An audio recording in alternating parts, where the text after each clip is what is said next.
Not that complicated. With Ava and Jacob. Welcome back to another video with Jacob, and today we'll be talking about the concept of optimization in calculus. To grasp the key concepts of optimization, we have a key example below. The question reads, find the area of the largest rectangle that can be inscribed in a semicircle of radius 10 meters if one of the sides of the rectangle lies along the diameter of the semicircle. Specifically in optimization questions, it's always helpful to draw out what the question is asking of you.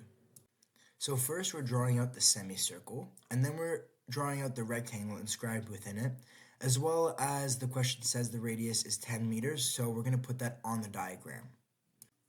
An important step to this problem includes understanding that the radius is the distance from the center of the circle to any point on the circumference.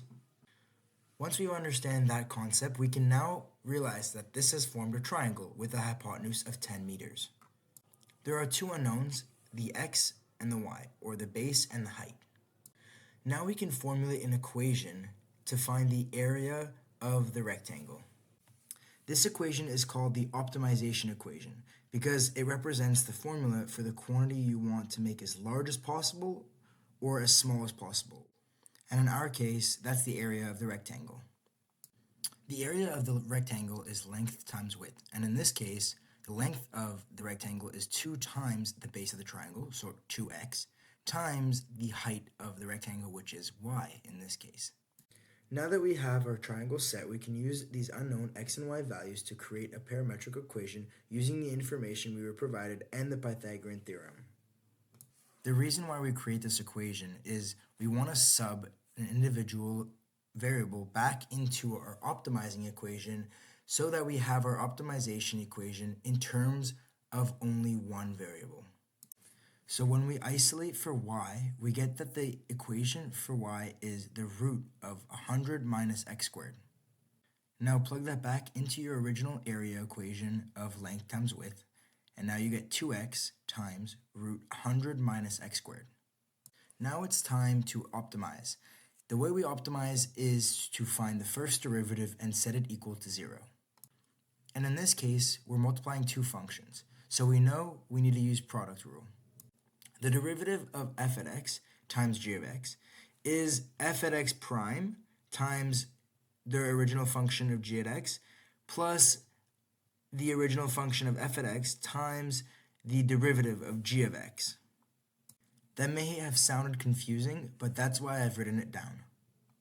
Let's start off with f at x, and we'll denote it as the function of 2x. We know that derivative of 2x is equal to 2. The second function is g at x, and that's equal to root 100 minus x squared. We can also rewrite this function as bracket 100 minus x squared, close bracket, to the power of 1 over 2. Converting the root to an exponent makes finding the derivative a little bit easier. I like to find the derivative by looking at the inside of the function of the brackets, finding the derivative of that, which equals to negative 2x. Then bringing down the exponent of 1 over 2, and then multiplying the original 100 minus x squared, but instead of applying the 1 over 2, you do the exponent minus 1, which gives you negative 1 over 2. The 2's cancel, and you get negative x. And as you can see here, a negative exponent means that the term goes into the denominator.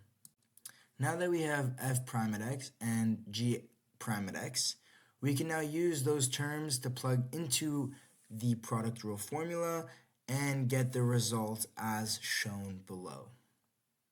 Make sure to set this product rule equation equal to 0 because setting the first derivative equal to 0 would allow us to optimize and find the maximum or minimum of this equation. We notice that both terms in the equations we created include a root 100 minus x squared. We know that multiplying a square root by itself results in the term without any square roots, which is much easier to simplify. This means we can multiply both sides by root 100 minus x squared. By doing so, our equation simplifies to 2 bracket 100 minus x squared, close bracket, plus 2x times negative x equals 0. Now using simple algebra, we can isolate for x, and we find out that x is equal to root 50. Square roots always have a negative and a positive answer, but in this case, we cannot have a negative answer because we're dealing with dimensions. Therefore, root 50 equals x. Now we plug this root 50 into the y equation to find y. So we get root 100 minus x squared equals y. We plug that in and we get root 100 minus root 50 squared equals y. And that eventually simplifies to root 50 equals y. Now it's good to refer back to the original optimizing equation and sub the x and the y value back into it to find the total maximum area for the rectangle. Root 50 times root 50 equals 50, and 2 times 50 equals 100. Therefore, the maximum area of a rectangle described in a semicircle of radius 10 meters is 100. But it is very important to not forget to include your units in your final answer. We're dealing with meters in this question, so the area is in meters squared. And there you go. The final answer to this question is 100 meters squared. Thank you for watching Not That Complicated. Don't forget to like and subscribe.